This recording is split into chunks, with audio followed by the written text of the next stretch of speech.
Hey friends, this is the Mrs. Wolfie from our Half Acre Homestead with a tea break. And today I want to talk to you about the importance of having a library in your home.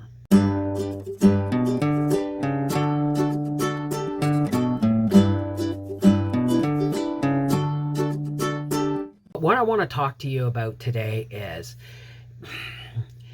for the last 20 years, we have been relying more and more and more on the internet to look things up, to find information, to fact check all these things. But since the pandemic, more and more people were forced to work from home online, and many of those people continue to work from home online. Like, for instance, why would you rent an office building when most of your employees can work from home, correct? I do all my banking online with my credit union.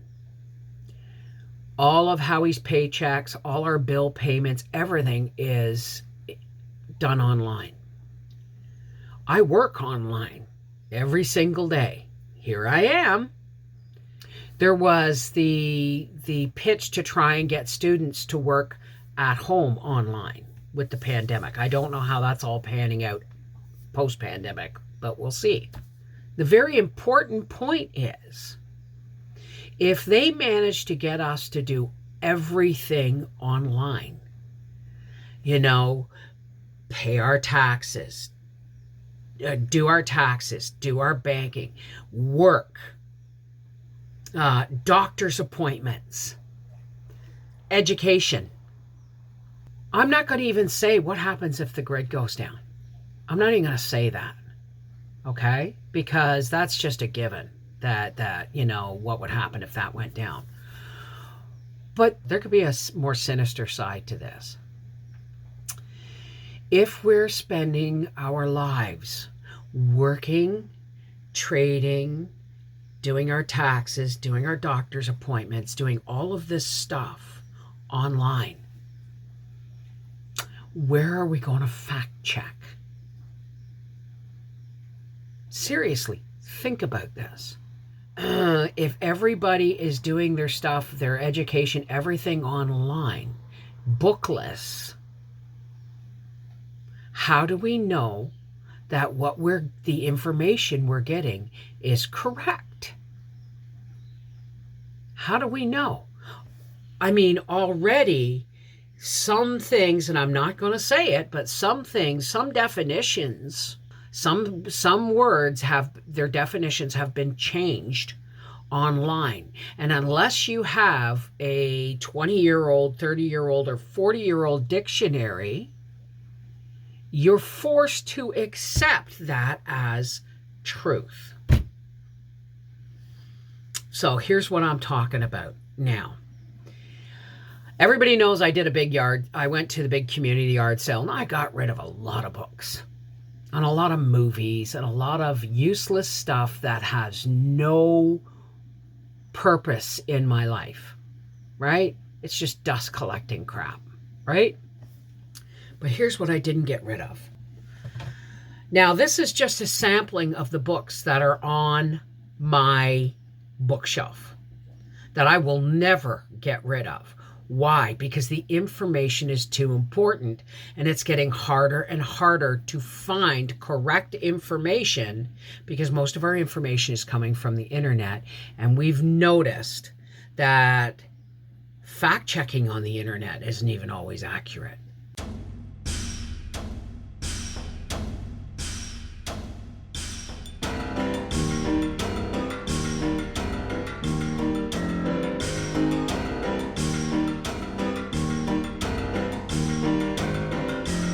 Right? So let me give you a sampler here. These are some of the things, these are some of the books. And I'm going to say, before I show you these books, I'm going to say, go to Value Village, go to your local thrift store, start combing through the book sections that people are thoughtlessly throwing away because they can get everything they need on the internet. Here's a sample. Color Field Guide to Common Wild Edibles of North America. Canadian Mennonite Cookbook, Somebody sent me this. Thank you very much. Rug making. Now, yes, this is probably from the 60s. Where's the date on this? 1978. And some of this stuff is, you know, just cheesy and out of date looking. But this rug making book doesn't just tell you how to braid a rug. It tells you how to weave them, how to tie them, how to hook them. Gold mine of information.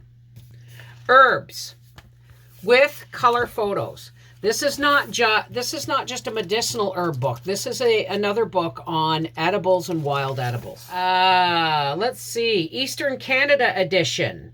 All about vegetables. This tells you how to plant, raise beds, all of these things. My Complete Medicinal Herbal by Penelope Odie. This book, if you see, you look at the tabs in here. I have been studying this book for years. Full color photos.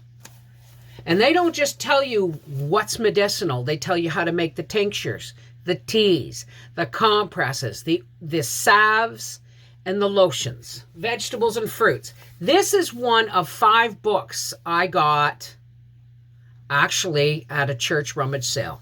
And this is the Time Life, and I love Time Life. Time Life Encyclopedia of Gardening. Now, I've got, this one is fruits and vegetables, but I also have several books on growing under lights, herbs, diseases and pests. Really, really good books to have. I've got 5 of them. Oh, now here's one of my absolute favorites. And it looks like the mice have been chewing on the edge of it, eh? This is McCall's Needlework Treasury. Now, this isn't just any old needlework book.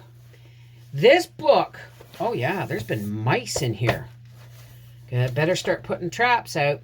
This book tells you how to knit, how to embroider, quilt, rugs, crochet, tatting, and hand loom weaving with patterns and all the how-to you need to know.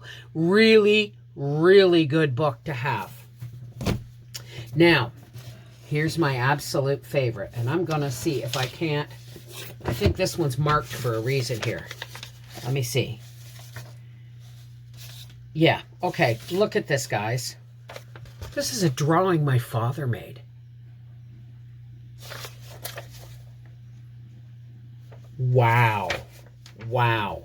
Now listen, this is a set of Popular Mechanics do-it-yourself books. Okay, 1968. So I was 4 years old when these books came out. Now, I just want to show you some of the things in this book. This book, let me just give you a list. This is 16 books, I believe. Do-it-yourself encyclopedias from 1968. Now look. This book is from R-E to S-H, so they're in alphabetical order. Build the Speedy Stiletto. That's a boat, guys. Carve rustic furniture with a chainsaw. 2 homemade saber saws. Retired sewing machine becomes a saw. These books just don't tell you how to do stuff. You know what this picture is that my father was drawing? A scooter. A 3-wheel scooter. I think it was my father. I'll have to double check to make sure and ask Howie. My father built a drill press from these books. With an old drill. He built a drill press. Okay? I remember because my dad taught me how to use it so I could make holes in chestnuts to make my mother a necklace. These books tell you everything from building kids' sleds to septic systems. Yeah, and the pictures are really cheesy, and it's 1968, okay? But the truth is, yeah, there's some really tacky stuff in here, but the truth is the knowledge that is in these books is priceless and timeless. Folks, make sure you have a backup library and do yourself a favor and try and get your hands on a pre-1980 dictionary. Just because we can do everything we need to do online It does not mean we should throw out the baby with the bathwater. Keep your paper and hard copy backup, because electronics fail. It no longer matters who's right and who's wrong when it comes to the mess our world is in right now. Pointing a finger at this point is not going to do anything. But guys, go to the thrift stores. Build your library before these books start disappearing. And here's another thing. Start doing card exchanges with people that you love. Start writing physical letters with people who want to write physical letters. Why? Letters are history. We have all of the big points in history have been recorded for posterity, but all the fleshing out of the skeleton of those historical events come from people's handwritten journals, letters to people who are away at war, letters to family members before the internet. These are physical, historical pieces that flesh out history. We should never throw away the pen and paper, because people are finding it more and more difficult to stay in contact with their families, because people just change their cell phone numbers and scrape off the people they don't want to be in contact with anymore. They feel they have the option not to answer their phone. They feel it's within their right not to reply to a message. But letters, journals, and books will always tell the truth to you, right? So learn to get in touch with pen and paper again, with letters to your family, greeting cards, and journaling, and start stocking your library. This is the Mrs. Wolfe from Our Half Acre Homestead saying, if the internet is no longer reliable, then you know what is. Take care. God bless. And remember, folks, if you're a home canner and you're not trying 4 Jars canning lids, you are missing out. These are heavier than any other disposable lid on the market. They are a U.S. company, and if you order over $100, your shipping is free. Check in the description box below this video for a link to 4 Jars canning lids, and use the coupon code HALFACRE, all one word in capital letters, for 10% off. Check them out on Facebook, Instagram, YouTube, and TikTok for ideas and recipes. 4 Jars canning lids, you can't go wrong.